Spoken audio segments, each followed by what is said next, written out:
So for the last few years, I've had somebody come up and share about their experience in working with me and their growth. So this year, I'm really, really excited to introduce you to a good friend of mine that we were actually introduced at Live to Lead 2 years ago. And he's going to share his journey with y'all. So if y'all will help me welcome Mr. Blake Wright from Durant, Oklahoma. Now, Blake has a couple of taco casas over in Durant, and he runs those and does an amazing job. And he's going to share about that journey a little bit. So the first question I have for him is, so he can relate to y'all out there, is how did you find yourself at a Live to Lead event in Ardmore, Oklahoma 2 years ago? Brian, I was invited by a friend that I office with. He is the FCA representative, staff representative in the Durant area, and he'd known Drew, of course, and he invited me to come with him on for that day. And I was really not in a place where I wanted to go to a leadership conference at all. I went because my friend asked me to go, and I thought, well, okay, I'll at least go because my friend asked me. I didn't really need any more leadership stuff. I've been leading for 30 years. I'm pretty good at it, and so I thought, well, I'll just go and just I'll just show up and just make my friend happy, and then we'll be done with that and we'll move on. And I'll share this with you before we get started. Empathy has not been one of my spiritual gifts. So me with that issue, I didn't realize at the time. The first person that spoke was Simon Sinek, and he came out, and I said, okay, I'll buy in. I went ahead and got my notepad out, and I'm ready for some leadership qualities that I'll have to have. And Simon Sinek comes out, and he said, okay, the one thing you have to have if you're going to be a leader is, I'm ready. He says, empathy.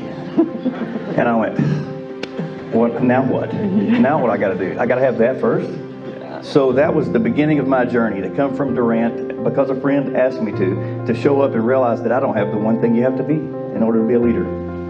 Empathy. Empathetic. And Simon Sinek hit that hard. Yes. So, and he received it, so which is pretty amazing to get to a point, and you're going to hear that throughout this. So you're in this audience, they're telling you need empathy, you're learning about leadership, and then I get up here and I share, hey, if you want to join in a mastermind group, feel free to fill out the form and we can take this to the next step so you can engage in the process of growth. Why don't you sign up for the mastermind group? Well, after showing up and listening to the folks on the video presentation and seeing what they had to offer, and I began to see the value of seeing the beach ball from a different perspective. I've always seen it just from my perspective, and I didn't realize there were a whole lot of other ways to see a problem or a perspective, and that was presented to me that day. And then when Braun offered the opportunity to go meet with some like-minded individuals that were willing to grow and willing to learn, I thought, maybe this is what I need. Wow, and I want y'all, hopefully you're finding yourself in this spot, and he said, maybe that's really what I need. So you sign up for this mastermind group, and you take a chance, and you drive from Durant, Oklahoma, once a week, to come over here and spend time with me and the other people in the group during the mastermind. What was your experience like in that mastermind group? It was really eye-opening for me. I had a really closed-minded leadership style, and it was kind of my way or the highway for most of my 30 years of being in the restaurant business. And I began to realize with the mastermind group how much different other folks were able to lead and be effective. And if I was willing to even just look at how they did things or embrace the ideas that were being exchanged in that room, how much better of a leader and how much better of a person I could be.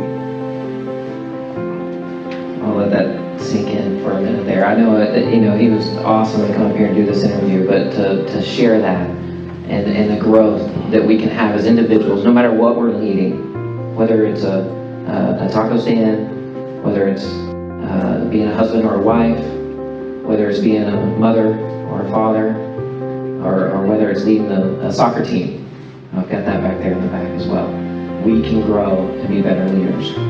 Towards, after we finished the 15 Laws Mastermind group, I was like, if you want to keep growing, we can go through another group called Intentional Living, and you chose to continue. Why did you choose to continue to make that sacrifice to continue your growth?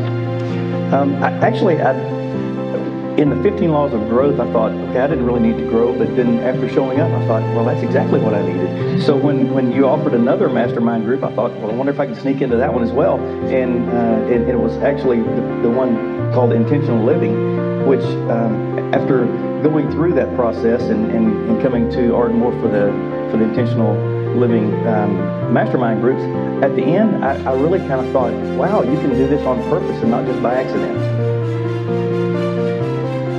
He dropped gold. He dropped gold. And I realize I'm the person on this left, but I think I got that one. We can do this intentionally, not by accident. Towards the end of that group, I asked everybody to share what they got from it.